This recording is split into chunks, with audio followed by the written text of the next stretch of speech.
Hello my friends, welcome to another episode of Game Testing Unlimited. My name is Wilfred and this game is called Slormancer. In case if you'd like to find out whether you should or should not buy this game, whether it's with or without discount, this video is for you. So I managed to beat the game. There are about 140 plus hours into playing, and it's a little bit slower, but because majority of the time I just trying to figure things out myself, so I didn't really read up too much on what is the most optimal way of doing things, and I try to be a completionist as well, trying to do different things. So I've only played one character.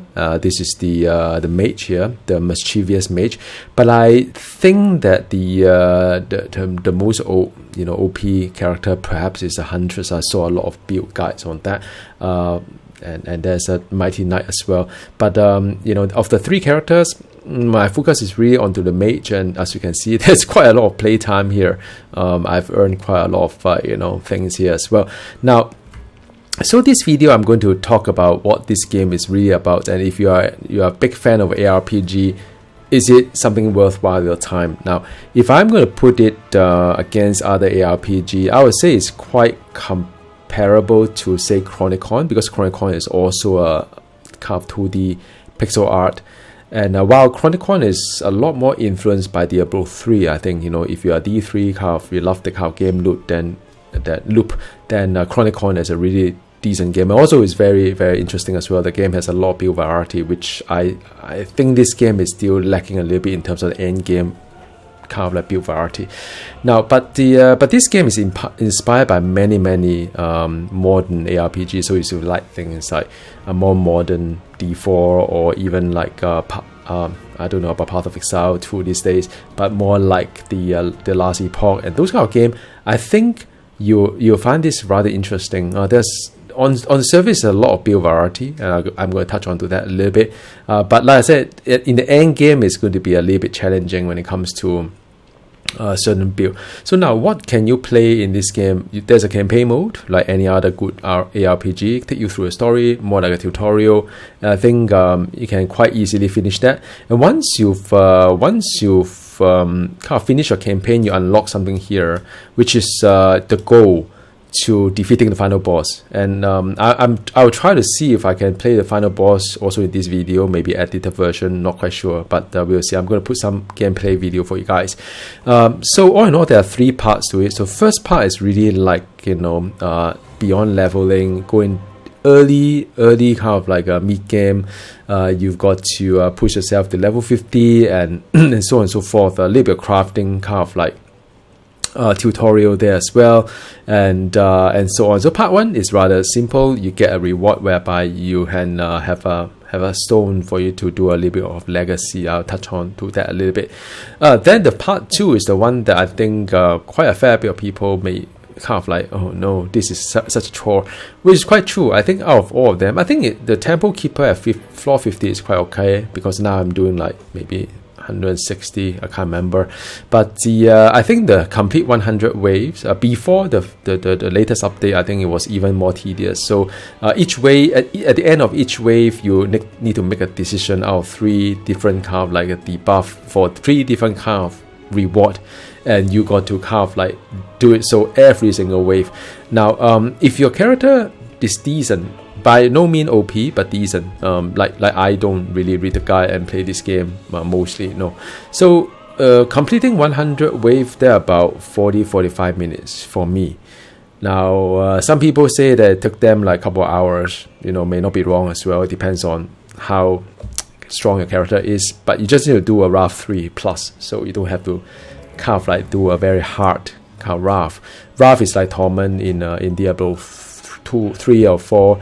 So Wrath 3 is okay. Wrath 10 is the highest, right? So this is the one that a lot of people kind of like, they don't really like it. So that, but I can understand you have to sit through this for 100 waves. But the good thing about this game is that it's an offline game, so you do not have to do it in one sitting. You can just hibernate the machine or just put the game on sleep or whatever it is. Then you can continue playing it the next day and so on. But this guy here is also a little bit tough. In order to complete 100 wave, you must not be defeated. So if 99 wave, you get overwhelmed and, and you get defeated, you don't earn this kind of objective, nor you earn the bonus kind of like reward as well, right? Adam Nostrus is one of the kind of like mid-tier boss, and I would say this guy can be a little bit challenging if your build is not strong, as well as you have to observe the game mechanic to destroy the totems so as to make him not invulnerable. So once you can observe this and kind of like pile all this like AoE onto him from the game environment, I think it's quite okay. It took me a long time, but I got through that. The rest of it is quite okay. I mean, Reach 75 and this one. So this part 2 is kind of like alright. The good thing about this is that you get a stone whereby you can place it anywhere in your legacy map, which is this one here. This is a legacy map. I'll talk about it in just a bit. The color is blue color. This is a legacy. I don't have to put it here. I can put it anywhere in the map basically. I can take it out and put it anywhere in the map, so it works as well. So it's kind of nice. You don't have to have a path kind of like constrained by it. It just happened that I like this one, so yeah, that's about it. So these are the things that you can kind of like extend your ancestral legacy. And then this part is a really tough one, at least for me, because I do not go for the OP builds, and I'm trying to figure out things out and try to like do the right thing and try to equip certain weapon to do certain kind of like scenario. So this is the one that involve a game mode called Netherlands, and Netherlands is a lot harder.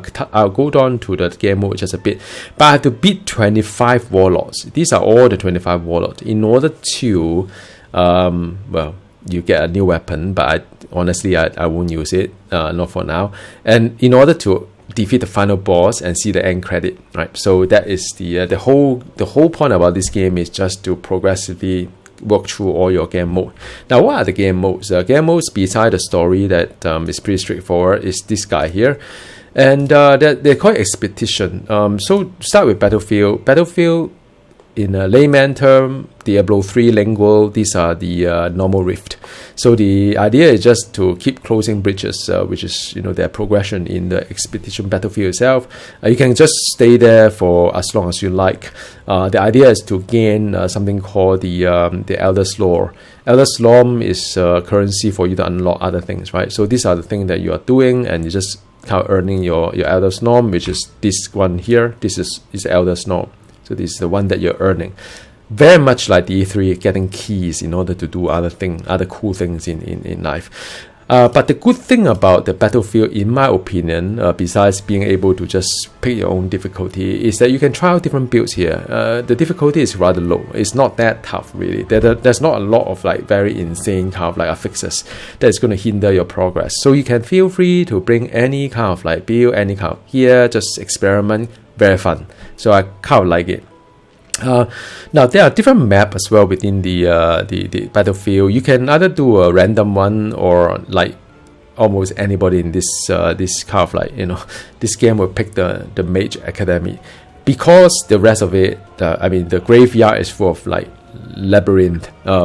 You kind of walk through the map more than you destroy any enemy.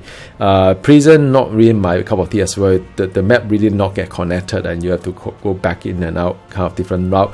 The garden is alright, the royal wing is alright, but I still like the Mage Academy the most because it involved the least number of like walking in order to down the mob, the farm the Elder Slorm, and do other more fun thing. Now Slorm Temple is a very actually I did 199. That's not too bad. I've completed 199 floor already. Now this one is very interesting. Each floor they when you hit like 50, you get a keeper. I think one of these keeper here, and then I think 100 you get another keeper, maybe 150 another keeper. So you collect things I call ultimatum. Ultimatums are the different kind of like there are different kind of ultimatum here that you can either fix your experience gain to a certain percent, or fix your movement speed to a certain percent, or fix your mana regen to a certain percent, and you can level this thing up as well. The idea is that some of these stats, maybe you say I do not want to farm gears for these house stats because these are just like for chance, what the hell. I mean, like for area damage reduction, maybe you want to just fix it a certain percentage. Crit may want to fix it a certain percentage. It's up to you, right? So you can actually fix it, and the good thing is that with that fixed, then you don't need to worry about your gear having to use any of these stats, right? You can just fix it and then forget about it. I personally quite like the XP because I'm still trying to, as a completionist, level up all my skills and more. But usually I'll just use a movement. Allow me to walk a little bit faster. So now the Slorm Temple. Why do you want to play Slorm Temple? Slorm Temple, I like it a lot because it's very, very fast. Within 2 minutes, you have to finish it. If you don't finish in 2 minutes, then it's game over anyway. So it is a very fast paced, but it's very monotonous.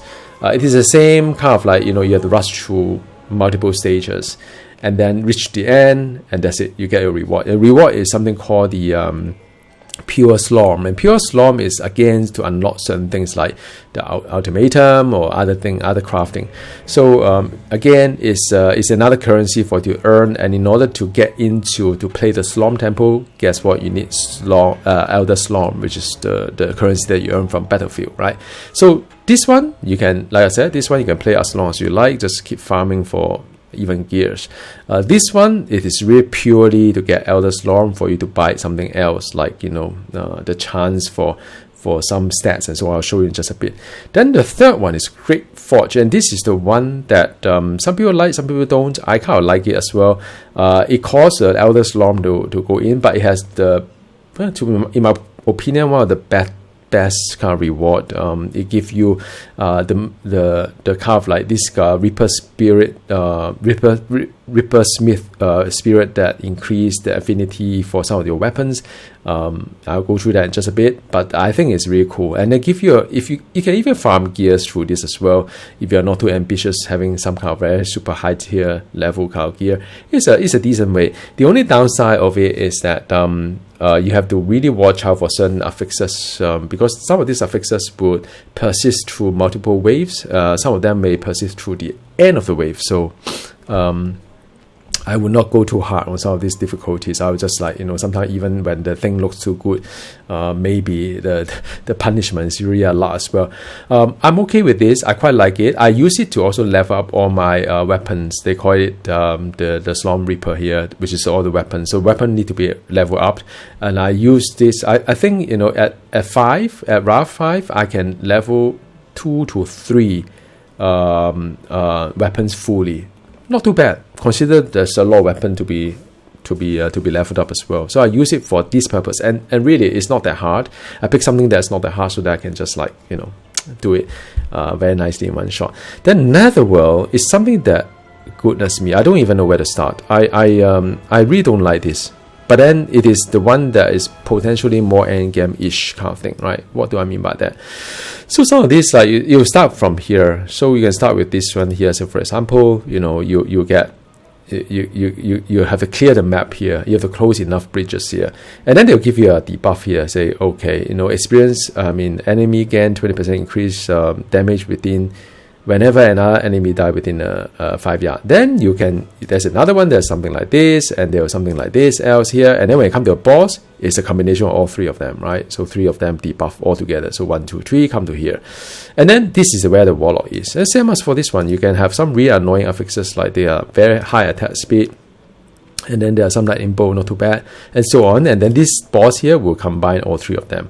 And sometimes you get something really, really kind of like difficult as well, like they nerf your mana, they nerf your health, whatever.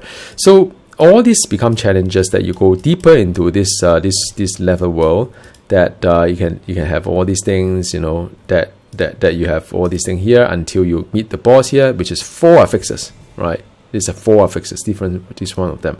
Then you guess right. Once you get to the middle island, then these 4 bosses is going to have 5 affixes, and some of them could be quite tough as well, especially those that suck up all your mana.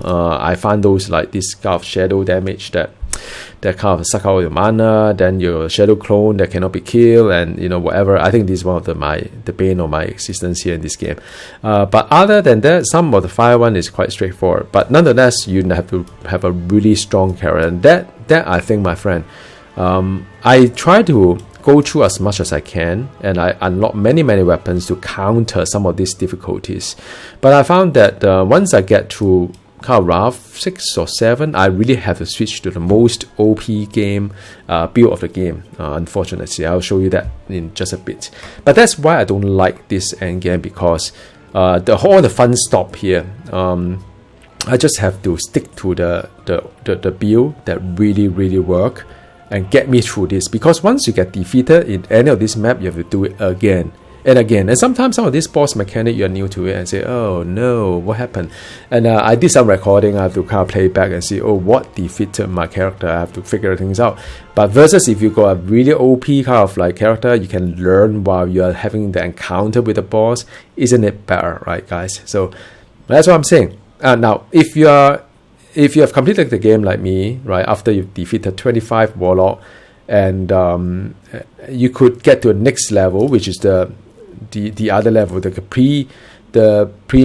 primordial netherworld, and that is the part that I presume things will get really tricky. Like these are the rough 10 already, so it's the highest difficulties, right, and it demands the highest kind of thing. Now, what are you playing for? So there's something called nether charge.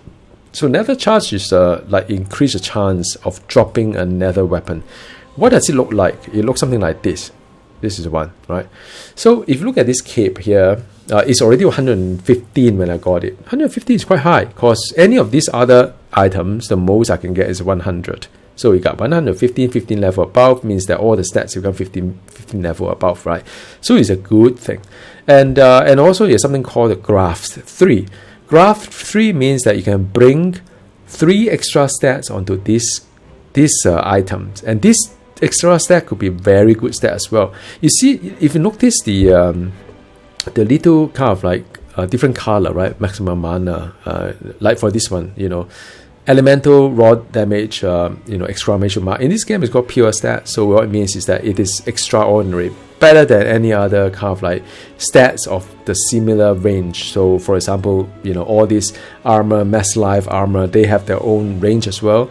But with the first exclamation mark, it reaches a certain kind of like range, and if you have 2 exclamation mark, it's even more fantastic. I don't even know whether I've got something that's 2.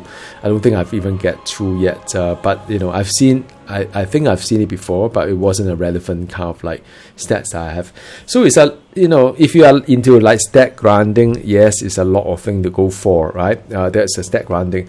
And in terms of weapon, like weapon wise, there are 2 types. One is the primordial kind of like weapon, another one is a normal one, right? So now, what are the difference between these guys and this guy? Is the so-called there are some penalties in order to do a bigger kind of like benefit. So what do I mean by that? For example, let me give a nice kind of weapon to talk about. So what do I like? There's quite a lot of weapons here, and there are some that, this one is quite interesting. So this one here, if you look at it, this one is one of my favorite, although it's not that strong, but it gives you the kind of like D3 mage kind of build. You can call out meteor. So it's a lot of words here, so you have to reread in this game. So you basically, when you do a primary or secondary skill, you got a chance to gain kind of like an extra kind of ability, the meteor. One is brutal, which is using raw damage. Another was elemental, which of course use elemental damage, right? So this is it. So this is the weapon that you have. You can level up to 100, then plus whatever affinity that you have, and as well as the equipment that you have. So now you could actually do the other version, whereby you have a chance to gain the third kind of like meteor. There's even more exciting. So instead of besides the brutal, besides the elemental, you can also do astro, and see the damage of astro is 300% of the skill damage. So it's quite a lot. So that's the thing, right? But then in order to use it, you must be you must be casting the same order of the brutal and the elemental or something like that. So you need to kind of like time yourself and don't kind of get out of the whole order. So you need to remember, okay, what they are cast, what they are cast, what they are cast. So a little bit of like mental activity there. That's just one example. But there are many other things like what are the things that I find it quite interesting as well. I think this is another one. Oh no, sun and moon. This is one that I like. So this is one that I personally like a lot, and I bring it for the speed farming because it does the not for speed farming, just for fun. It gives you 2 black holes around you. It's very spectacular. You can see the black hole around you, and it does give you the kind of like area damage around you pretty big. And if you are at the 50% mana, and it's quite doable because I can have like aura, the lock mana. If I lock there about 50%, and if I don't use up too much mana, and I will have 4 big kind of like black hole around me. But that's not it. If I switch to the other more powerful version, the thing is that if your life is locked to like 50% as well, then you can have like smaller copy of yourself flying off everywhere, things like that. But then by doing so, you lost your secondary skill. So it's always a bit of like cost to it. So you think, do I want to lose my secondary skill? Which could be fine because there's little black holes that are flying everywhere, right? So now I'm not going to go through that, but as you can see here, there's a lot of weapons, and I've collected, these are for another class by the way. For the mage, I've collected almost everything. Some of them need to be evolved, but most of them are all max. Some of them still need work in progress. But if you're a completionist, I think you're in heaven, right? These are all the very cool things that you could kind of like try out and see what can I build with some of this kind of like like this is very nice as well, although this is super long to read. But this is yet another very interesting mechanism that can interact, and then you can have a more powerful version as well that give you kind of more restriction for you to rethink how you approach a game using just the hammer and nothing else, right? So no skill, just a hammer. So imagine that. I'm not going to go too much into this, but this is the weapon, and this weapon goes somewhere here, and that is I think that is the most unique thing about this game that none of the aRPG out there has. It enables you to just switch to the right weapon for the right job if the job demands you to do so. Not many games allow you to do that. Although it's quite tedious in real life to pick the weapon because there's so many pages of it. It's sort of like, where is the weapon that I want? I want that weapon. I couldn't find it, right? So that's the thing. The weapon also have the kind of like additional thing to it. You can add some kind of like rune to activate certain kind of like effect that is backed up by certain enhancement. Again, I mean, these are things that you can always read up and try different things. There's so many other different things that you can think about, and and there's a fair bit of experiment to it. In terms of the attribute, is very kind of like standard. Every aRPG have their own attribute and have their own kind of perk in choosing certain nodes to go across.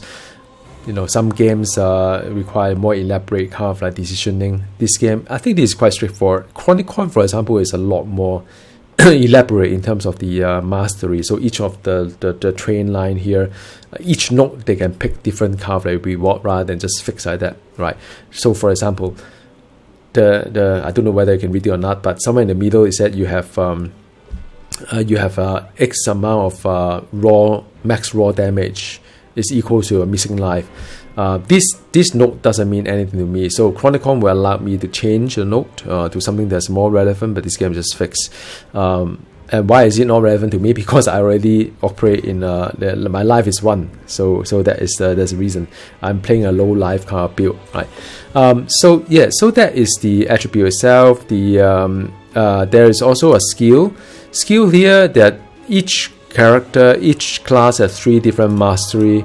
I seriously think they don't really matter too much in terms of their one extra skill that you like or not like. I'm just picking something that is I maxed out I'm going to max out 3 of them, so I need to sort of like, I'm still working on it to max out the other 2 because there's an achievement as a completionist. I have to get the mastery of 15 for all of them. So these 2 I'm still work in progress. Skill wise, they have like different kind of skill. Arcane missile. If you play mage, kind of like this is that this integration. But there are some other pretty funky like book smash, and so on and so forth. And you see a star there means it's level 15. It's already maxed. So I maxed out almost everything. Just this guy that's super annoying. These two.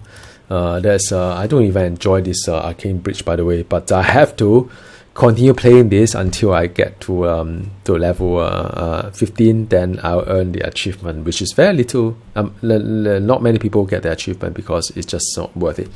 But this game, in a way, is also very simple, right? You only have a primary skill, secondary skill, and a support skill, and the support still come from your mastery, and that is it. But of course, each of these mastery have a decisioning that you can choose for any of these decisioning, and you can unlock it using Slorm, you can unequip it, you can refund it. It's just very flexible. It's just that you work towards unlocking everything if so you wish to.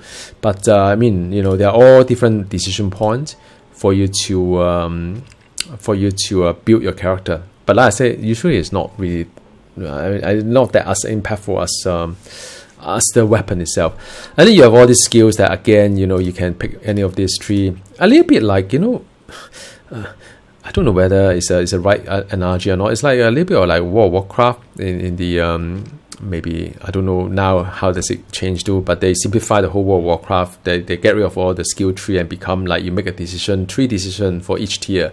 This is like 3 to 4 decisions for each tier. So it's just same as that kind of thing. And then of course you try to pick things that synergize not only within the primary skill and also against your secondary skill, right? So that is the whole game about the build.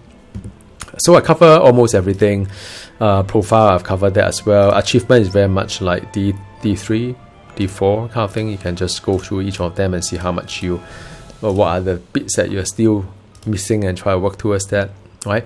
And what about what else I would like to show you? So this expedition, you can do some crafting here as well. So the crafting is very much like many other game that you can put a weapon there.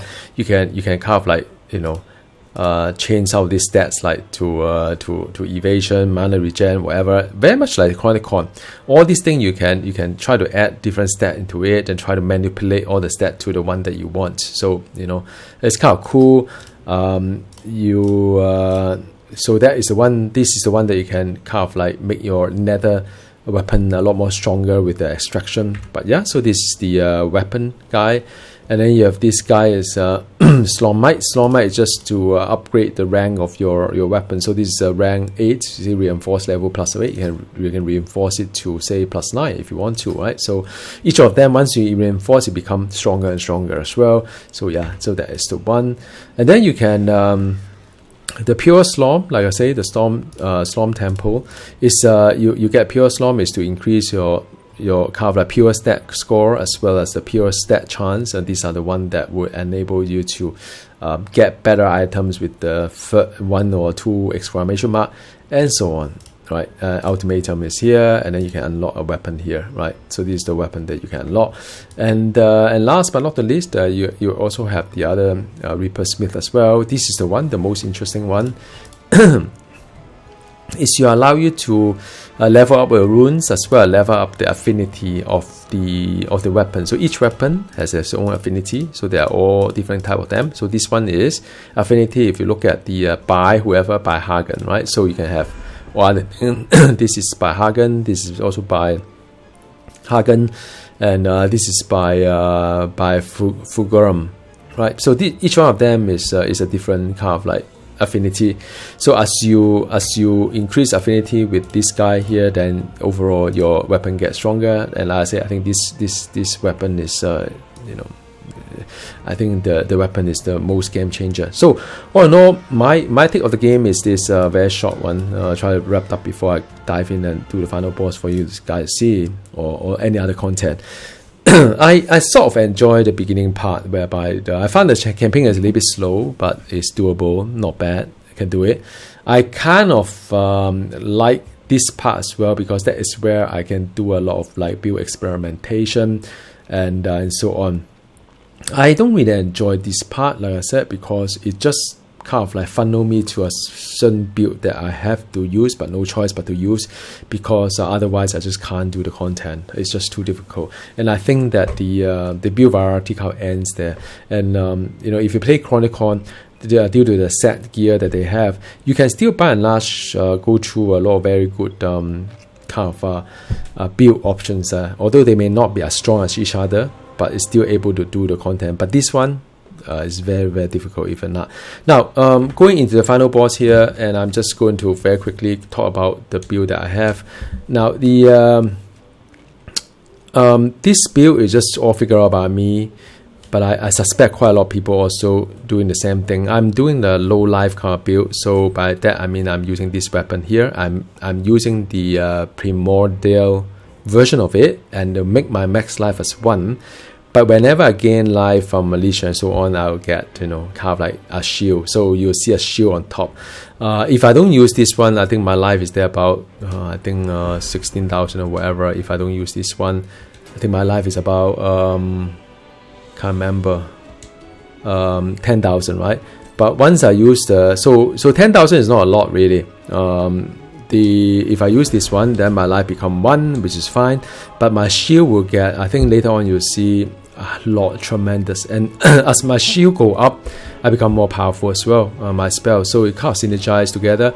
And back to this ancestral thingy, my honest opinion is this.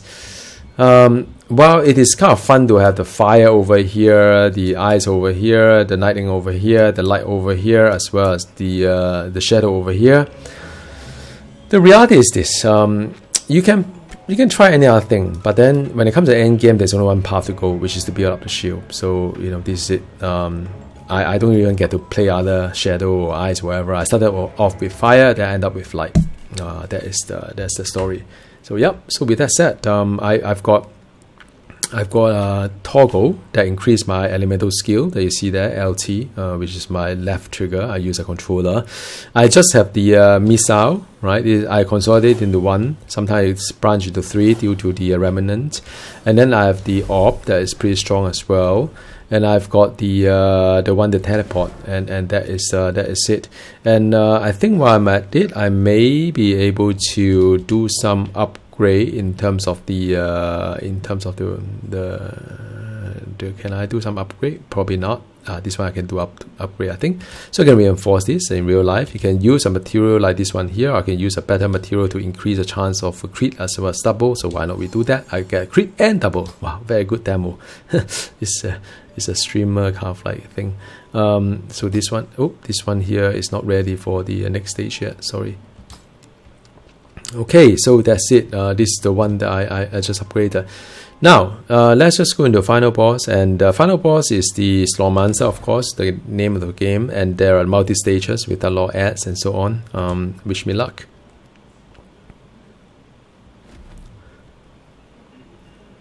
So my health is still 1, as you can see. Oops.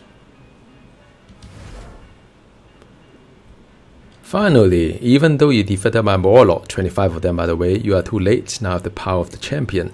There will be no grand speech or monologue. Let's finish this. So you can see my shield is going up towards something here. Try to dodge. Get some shield if I can.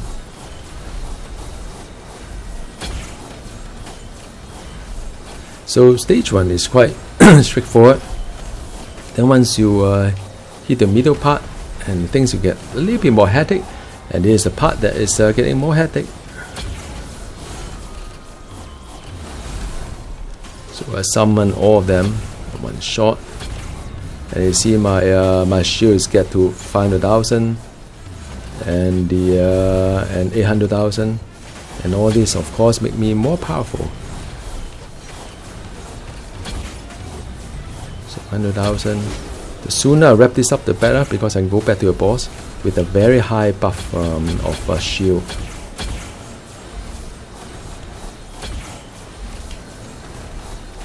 Try to get some shield.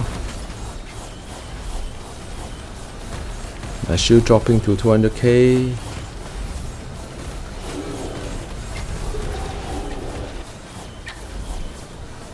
Okay, so just spawn them all.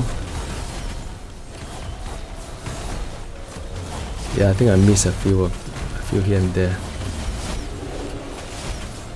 So 700k, not too bad.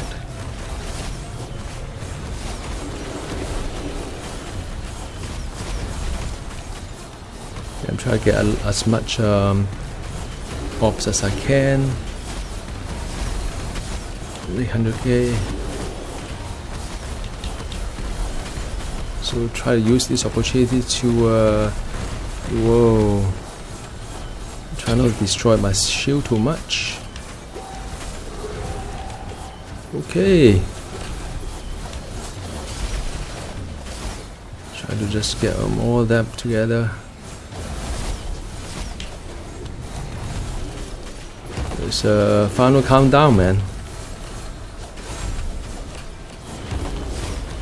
It's, yep.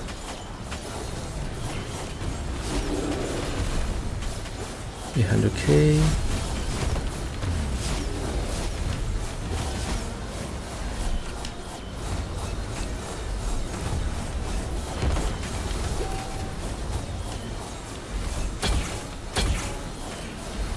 Yep, try to dodge as much as I can, preserve some shield. My shield is my power. Okay, last stage.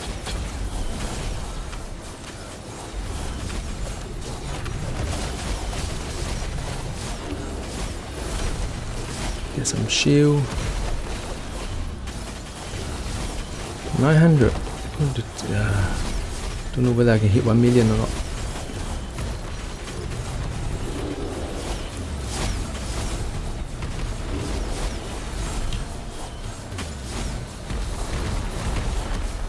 Okay, last bit.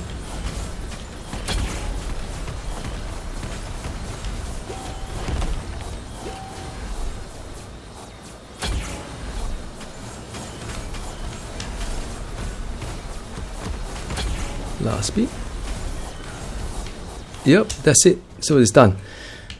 So yeah, so that is the end of it. Now of course, since I already beat it, so there's nothing much. It's just to sort of test your build from time to time and see whether another build can't work. So that's that. Yeah.